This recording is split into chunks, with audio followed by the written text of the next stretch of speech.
Simple একটা কথা মনে পড়লো, প্রাসঙ্গিকভাবে 1 মিনিটে বলি, 1 মিনিট সময় দেন। যে যেমন এই যে শাপলা নিয়ে একটা ঝামেলা লাগাই দিন, দেখেন কোনো দরকার আছে এই এটা করার, ঝামেলাটা করার?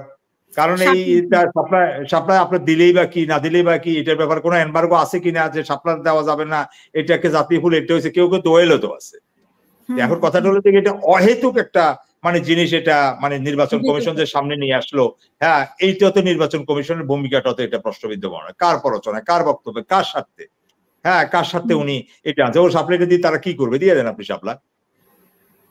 এটা তো আপনি যদি দোয়েল, কাঁঠাল মার্কা হতো আছে, তো কাঁঠাল আমাদের জাতীয় ফল না? এখন শাপলা তো বিভিন্ন জায়গায় চিহ্ন হিসেবে ব্যবহার করা হয়, এটা নিয়ে তো এই কথা বলতে গেলে তো নৌকাও তো বিভিন্ন জায়গায় ব্যবহৃত আছে। এইগুলো নিয়ে আসলে হ্যাঁ, অনেকগুলো সেখানে মেরুকরণ দাঁড়ায় যায়, প্রশ্ন দাঁড়ায় যাবে। আবার দাঁড়িপাল্লাও তো আছে, আপনি তো এটা বুঝতে হবে। দাঁড়িপাল্লা তো আমাদের স্পর্শকাতর জায়গায়, হ্যাঁ, আমাদের বিচারালয়ের কোথায় গিয়ে দাঁড়াবে সেটাই হচ্ছে কথা। দাঁড়াবে তো, আপনি ঝামেলা নিজে পাকাচ্ছেন। আমার কথা দাঁড়িপাল্লা যদি থাকতে পারে, আপনার যদি মানে দোয়েল পাখি থাকতে পারে, আপনার যদি কাঁঠাল থাকতে পারে, আপনার যদি ধানের ছড়া থাকতে পারে, আপনার যদি গমের শীষ থাকতে পারে, আপনার যদি এটা থাকতে পারে, আপনার যদি আপনি ইয়ে দিলে সমস্যা কোথায়? মানে সাপ্লাইটা দিলে কি হবে এটা দিলে? আর যদি আইনে বাধা থাকতো বা আমাদের সাংবিধানিক বা আইনগত কোনো নিষেধাজ্ঞা রুট থাকতো যে কোনো জাতীয় প্রতীককে নির্বাচনী প্রতীক হিসেবে ব্যবহার করা যাবে না, তাহলে তো আমি আপনার অনুষ্ঠানে এই কথাটা বলতাম না। আমি বলতেছি অহেতুক নির্বাচনী ঝামেলাগুলো এড়িয়ে যাওয়ার জন্য, নির্বাচনী মানে ট্রেনটা যেন স্মুথলি যায়।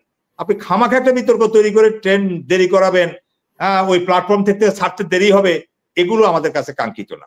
এই ব্যাপারে নির্বাচন কমিশনকে সজাগ হতে হবে, তাদের অবস্থা পরিষ্কার। আবার বলা যায় কি কেন দিব না, এটা নিয়ে কোনো ব্যাখ্যা নেই। দেখেন এইটা আরেকটা ঝামেলা না, বলছে যে কেন আমরা দেয়া যাবে না এই ব্যাপারে কিছু বলবো না, কিছু বলা যাবে না মুখ করে। তাহলে তো ওই যে জিএম কাদের যেটা বলতো, কিছু বলবো না, ভারত থেকে না দিলে বলবো না, কিছু বলবো না, একদম বলবো না। তো একই তো কথা হলো, তো আপনি বলবেন না কেন, বলেন। এখন কথাটা হলো আবার যদি হাইকোর্টের রুল বা নিষেধাজ্ঞা থাকতো, শুধু শাপলা না, যে কোনো জাতীয় আমাদের সিম্বলের প্রতি, তাহলে আমরা মনে করতাম যে আমিও আপনার অনুষ্ঠানে কেন পাগলের মতো এটা বলবো, দরকার নাই তো, এটা দেওয়ার কথা না, দিবে না।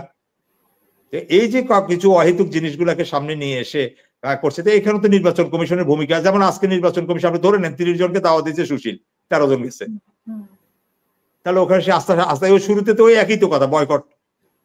ওই যে আগে হুদা কমিশনের বা রাকিব কমিশন বা আপনার আউয়াল কমিশনের যা হতো তাই তো হচ্ছে, বলেন আপনি আমাকে। আজকেও তো তারা এই যে 30 জন মানুষকে একসাথে করতে পারলো না, যারা সমাজের বুদ্ধিজীবী, আগেও তো এরকম হতো, আজকেও তো 13 জন গেছে, তারা আক্ষেপ করতেছে। তো এখানেও তো তাদের গ্রহণযোগ্যতা নেই। আর তারা যাদেরকে দাওয়াত দিয়েছে তারা তো নাকি দল নিরপেক্ষ, মানলাম দল নিরপেক্ষ, সুশীল, হ্যাঁ মানলাম, বুদ্ধিজীবী মানলাম, সবই স্বীকার করলাম, সম্মান রেখেই বলছি। তো গেলেন না কেন? ওনারা নিতে পারেন নাই কেন? এখন তো দলীয় সরকার না, নির্বাচন কমিশন নাকি ব্যাপক স্বাধীন হয়ে গেছে, বহু সংস্কার করে ফেলছে। কারণ এই জিনিসগুলো তারা বুঝতেছে যে এগুলো একটা বিরাট একটা সমস্যা। আবার জামাত কিন্তু তার সবগুলো কিন্তু অর্জন কিন্তু তারা নিয়ে গেছে, তারা নিবন্ধন প্রত্যাহার করেছে, তাদের আবার নিবন্ধন পাইছে, আবার তাদের ওই যে নিষেধাজ্ঞা প্রত্যাহার করছে, আবার দলীয় প্রতীক পাইছে, সবই পেয়েছে। তারা তো এখন সব আরামে, মহা আরামেই তারা আছে। তারপর আজকে লোগো চেঞ্জ করছে, সেই লোগোতে নতুন লোগো নিয়ে আসছে, নিউ ভার্সন তারা তৈরি করতেছে। সুতরাং এখন বিএনপি এবং অন্যান্য দলের বক্তব্যগুলো মানে আমার মনে হচ্ছে যে আর একটু কৌশলী হওয়া উচিত, আরো ইয়ে করা উচিত, যে এমন কোনো বক্তব্য দেওয়া যাবে না যে বক্তব্যগুলা জামাতকে সুবিধা দেয়। জামাতকে এত বেশি যদি আপনি কোণঠাসা করার জন্য মানে বক্তব্য দেন, আপনার মূল বক্তব্য থেকে সরে গিয়ে আপনি হাসিনার প্রতিপক্ষ থেকে, হাসিনা থেকে সরে গিয়ে যদি জামাতের দিকে চলে যান, তাহলে কিন্তু এটা জামাতকে আপনি মনে করবো যে আপনি সুবিধাটা দিলেন, এটা পরিকল্পিত। অবশ্যই আপনি জামাতকে সুবিধা দিলেন, জামাতকে আপনি লাইমলাইটে রাখছেন, প্রতিদিন আপনি জামাতকে নিয়ে কথা বলছেন। আগে যেরকম আওয়ামী লীগ বিএনপি জামাতকে নিয়ে বলতো, এখন বিএনপি জামাতকে নিয়ে বলছে। আপনার এখন তো দরকার আওয়ামী লীগকে নিয়ে বেশি কথা বলা, বিচার কতটুকু আগাইলো, নির্বাচন পর্যন্ত যা আদায় করা যায়, বিচার যতটুকু আদায় করা যায়, টাকা যতটুকু বিদেশ থেকে ফিরিয়ে আনা যায়, বক্তব্য হওয়া উচিত এগুলো টু দ্য পয়েন্টে। আর দলের ভিতরে কিভাবে সুশৃঙ্খলতা এনে একক প্রার্থীগুলো নির্বাচন করা যায়, যেন একটা আসনে যেন 10 জন 20 জন প্রার্থী না হয়, সেগুলোর দিকে নজর দেয়। এমন কিছু করা যাবে না যেটাতে জামাত সুবিধা পায়। ধন্যবাদ আপনাকে। আরেকটা বিষয় যে ছবি নিয়ে একটা বিতর্ক হচ্ছে, এটা নিয়ে যদি এক লাইনে বলেন যে ডোনাল্ড ট্রাম্প না, এটা বিতর্ক হওয়ার কিছু নেই। এটা খামাখাই একটা শ্রেণীর একটা মহল করছে। এটা যদি এটা কোনো ফেক কোনো কিছু হতো বা ইয়ে হতো, এটা নরমাল, এটা ছবি একটা উঠতেই পারে। এটা তো সবার সাথে তুলছে। আর ওরা ছবিগুলা ডেলিভারি দেয় কিন্তু পরে। আর এই ছবি তো মানে আপনার অন্য কারো ক্যামেরায় উঠানো যাবে না। ওখানে তো ক্যামেরা নিষিদ্ধ। ওই যে নৈশভোজে, প্রেসিডেন্টের নৈশভোজে। এখানে কোনো কেউই এটা নিজেরা ছবি করতে পারে। এটা অফিসিয়ালি করে। হ্যাঁ? হোয়াইট হাউস তাদের নিজস্ব মানে ব্যবস্থাপনায় এআই করে। দিয়ে করা নাকি সত্যিকারে উঠানো না, না, হয় না, কি? এটা হতে যাবে কেন? এটা তো ধরেন আপনার মানে ছবিগুলো করছে, এটা আসছে কেন বলছে এটা এআই তে? যেহেতু এটা দেরিতে আসছে। মানে এটা কয়দিন দেরি হয়েছে? ৩ দিন। তো এটা ৩ দিন তো দেরি হবে। তারা তো আগে অন্যান্য রাষ্ট্রের ছবিগুলো দিছে। তারপরে এটা মানে প্রধান উপদেষ্টা প্রেস উইং এর কাছে পাঠাইছে, তারা দিছে। আর এটা হলে এতক্ষণে আপনার ওয়াশিংটন এটা করতো। আর এটা অন্তত যাই হোক, এটা ওই মানে আপনার প্রধান উপদেষ্টা ভেরিফাইড পেজে উনি দিতেন না। কারণ ডক্টর ইউনূসের কাছে এইসব ছবি অনেক গুরুত্বপূর্ণ না। এই জায়গায় আবার উনাকে তো এই সম্মানের ক্রেডিট দিতে হবে। এরকম বহু ছবি উনার আছে, এটা আছে। এগুলা নিয়ে উনার কাছে এটা করবে। এটা হাসিনা না। হাসিনার কাছে এটা অনেক বড় ব্যাপার হতে পারে। প্রফেসর ইউনূস সাহেবের সাথে ট্রাম্পের ছবি তুলবে, বাইডেন ছবি তুলবে, এটা উনার কাছে আগেও তুলেছেন। এগুলো কোনো বিষয় না আমি মনে করি। হ্যাঁ, তবে আপনার একটা কাছে জিনিস কি হলো মনে হয় যে একটা জিনিস হলো যে ঠিক ওই জায়গাটা আবার আমরা সমালোচনা করতে পারি। আবারও আমরা সেটা বলতেছিও যে উনার এবারের সফর সঙ্গীতে উনি যেই উনার মানে আত্মীয়করণ যেটা করলেন, উনার মেয়েদেরকে যেটা দেখালেন, এটা উনি না দেখালেও পারতেন। এটা ভালো হতো উনার সম্মানের জন্য। উনার সম্মানটা আরো অটুট থাকতেন। তাহলে হাসিনা নিয়ে যেতেন প্রায় ১৭০ জন ৮০ জন, উনি ১০৪ জন ৫ জন ৬ জন নিয়ে গেছেন। হ্যাঁ, এটা যেহেতু আবার প্রেস উইং থেকে যদিও বলছে যে না সংখ্যাটা এমন না, তো সংখ্যাটা কেমন সেটা সরকারি কোনো প্রজ্ঞাপনও কিন্তু আমাদের সামনে এখন পর্যন্ত আসেনি। এটাও কিন্তু একটা বিতর্কের জায়গা কিন্তু রয়েই গেল। উনি না করলেও পারতেন, সেটা উনার ২ মেয়েকে উনি সাথে করে না নিলেই বা কি হতো? এটা তো এত বিষয় কিছু না। উনারা এসব প্রোগ্রামে যেতে উনার মেয়েরা এমনি অভ্যস্ত।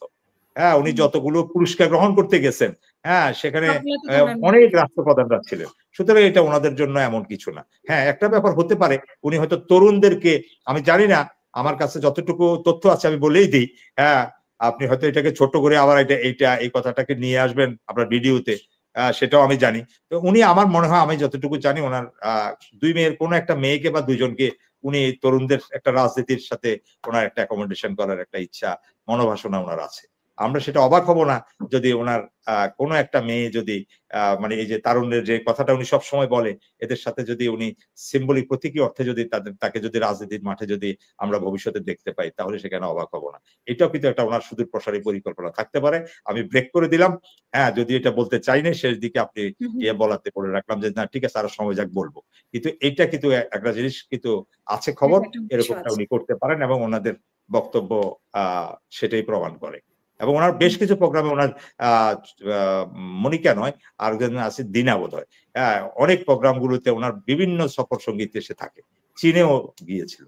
হ্যাঁ? তো এই কূটনীতি থেকে শুরু করে তাকে রাজনীতির হাতেখড়ি দেয়া হচ্ছে এবং তাকে তৈরি করা হচ্ছে তরুণদের রাজনীতির সাথে সম্পৃক্ত হওয়ার জন্য। ভবিষ্যৎ দেখি। আমি আমার মানে একটা মানে সূত্র থেকে প্রাপ্ত খবর বললাম। ধন্যবাদ জি। আপনাকে। আর মানে যেটা আলোচনা ছিল আমাদের, ওইটা অবশ্য মানে ক্লিয়ার হয়নি যে আপনার কাছে কি মনে হয় যে জিয়াউর রহমানের প্রতিচ্ছবি উনার মধ্যে আছে কিনা? মানে আপনি নিজের কাছে কি মনে না, করেন? আমার দিকে থেকে ওটা না। মানে আমি উনার ওই ছবিতে ওই ক্যাম্পাসে নিব না। কিন্তু জিয়াউর রহমান সাহেব যে উনি একটা বোল্ডলি আমাদের যে মানে এই ফিলিস্তিন বলেন, ইয়াসির আরাফাত বলেন, মুসলিম বিশ্বের সাথে উনার যে একাত্মতা এবং উনার যে বলিষ্ঠ নেতৃত্ব, শহীদ প্রেসিডেন্ট জিয়াউর রহমানের যে একটা ভূমিকা মুসলমানদের পাশে দাঁড়ানো, সেই ক্ষেত্রে গিয়ে এবারে জাতিসংঘে কিন্তু উনি যথেষ্ট শক্তিশালী বক্তব্য উনি দিয়েছেন। সেই বক্তব্যটা আমরা, এটা হাসিনা যদি ১০০ বার জন্মও নেয়, মানে একটা এত বড় বিশ্ব ফোরামে এরকম বক্তব্য উনি ফিলিস্তিনের পক্ষে যে অবস্থানটা নিয়েছেন, এটা উনি নিতে পারতেন না। সেই অর্থে একজন সাহসী রাষ্ট্রপতি শহীদ প্রেসিডেন্ট জিয়াউর রহমান যেইটা বলেছেন, সেই টোনিংটার সাথে আমি হয়তো এক করতে চাই। কিন্তু সব বিষয়ে আমি প্রতিচ্ছবির সাথে এক করতে চাই না। এখনই হয়তো না।